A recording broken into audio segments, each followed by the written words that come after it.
Welcome to Only Good Heroes. I'm Lucia Nazzaro, and on this show, we are highlighting people and organizations doing incredible work and making a huge impact in their communities and our world during this time of need. On today's show, we are welcoming opera singer and performer Peter Kendall Clark.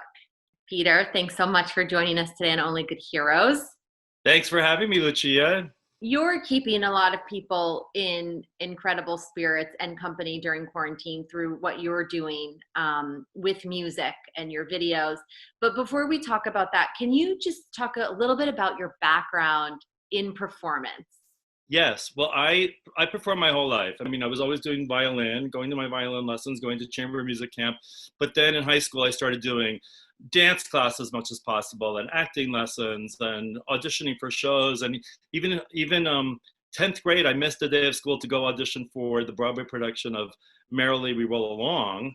30 years later, I was cast in Candide at New York City Opera, directed by Harold Prince. I did Annie Get Your Gun and My Fair Lady and Sweeney Todd and King Arthur and Camelot a bunch of times. But the whole time, starting right out of college, my life was also very much about being a music teacher. I taught at St. Anne's School. This is my 34th year teaching there. You are incredibly talented. I don't say that lightly, and I don't just Thank you. You are. You truly, truly are. So I'm blushing. During quarantine, you've been sharing your gift of music. Can you tell everyone watching how you've been doing that? Well, I have a wonderful neighbor named Marcy Chapin, and she kept saying, you got to come applaud the healthcare workers at 7:00. And I said, okay, I'll do it. And I brought my Bluetooth speaker, and I just launched into, I think it was the Toreador song from Carmen. And people were just shocked because, I mean, I sing loudly, and I was just, all right, here we go. This is for the healthcare workers. And it had such an impact on everyone who was there that they just said, you have to do this. You have to do this again. And so I just started coming down every night with my little speaker and singing songs that just I felt like singing. And I was joined on the second night by a former student of mine who's also a singer and musical theater performer, also went to Yale. And it just was such a joyous event. And for my neighbors, many of whom are elderly. We have a lot of elder neighbors in the building. They're stuck inside all day, and it's a fearful time. And to suddenly come out and hear music, it was like you were feeding them. I mean, they were just so appreciative. And for me, there was something very freeing about it, rather than hiding inside and practicing my talent, which who knows when I'll ever be able to use again professionally. I was like, I'm practicing these arias on the off chance that opera ever comes back. But suddenly it's just like, it's a show every night. And it's been great for them, but I have to also say it's been great for me. It feels more important than almost anything I've ever done in a professional operatic capacity. Because I'm just singing songs from my heart, or I'll take requests. People say, please sing this song, or I'll sing Moon River, and 5 people will say, that was the song we danced to at our wedding, and it's beautiful.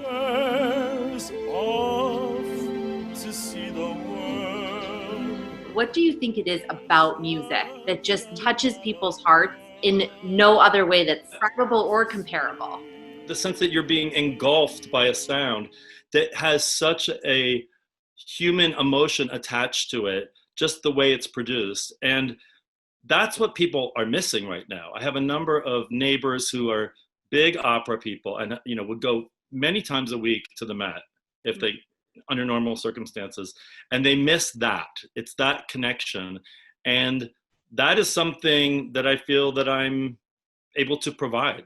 I think that you just described it perfectly. It's about connection, right, to one another. And it's also about connection to emotion. And for some reason, music can connect people to emotion deeper than almost any other tool or instrument. What type of impact and what type of purpose do you feel like music and the opera and theater could have as we transition back to normal? I mean, if you are a theater person, if you go to the theater, it's like going to church. To go to the theater is always a communal experience, and very often a very emotional experience. And that's why I live in New York. Other than trying to have a performing career, is to take advantage of all these incredible cultural offerings. It sounds like the same reason people come to listen to you is the same reason as we transition back to normal, the arts and theater are going to be so critical and key, right? Connection. It's really important we do this now because people need this. They need an escape and they need a release. And we're all, a country in mourning.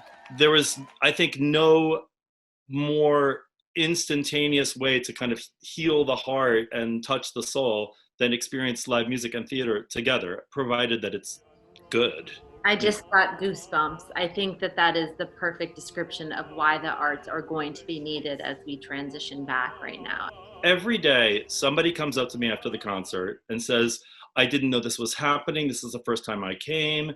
I can't believe you're doing this. This was so moving to me. Or other people come up to me and say, this is what I'm living for right now. How often does that happen to you as a performer? Is there a story or something that's happened over the last X amount of days that you've been doing this since May 1st that you're going to take with you? I know that general feeling and what you just said, but any specific stories or a moment that happened that you're just going to always carry with you? The one that was the most powerful, it happened the very first night. My neighbor who lives around just down the hall from me, her name is Liz, and she missed the first song I sang, and she came out, she heard my voice from her apartment. She came out and she was visibly emotional. And she said, oh, I missed it. Please sing something else. And I sang Impossible Dream.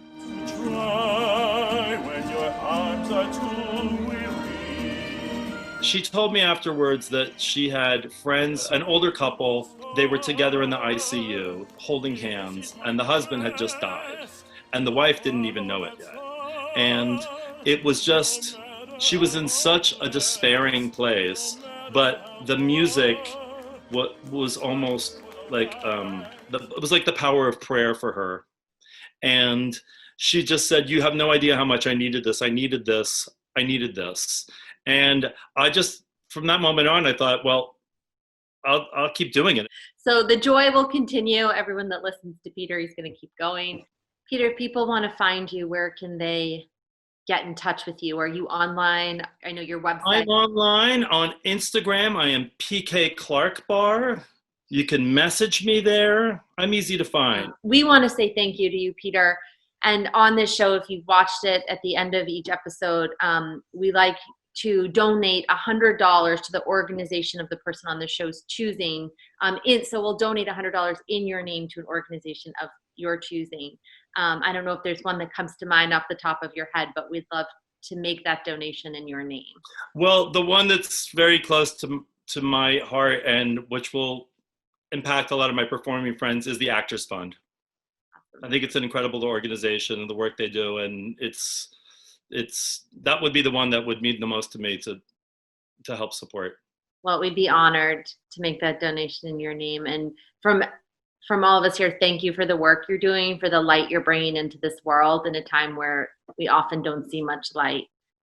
You're bringing a lot of joy to people's lives. So thank you. Thank you. So it is my pleasure. And thank you for taking time to talk to me about this. It's extraordinary.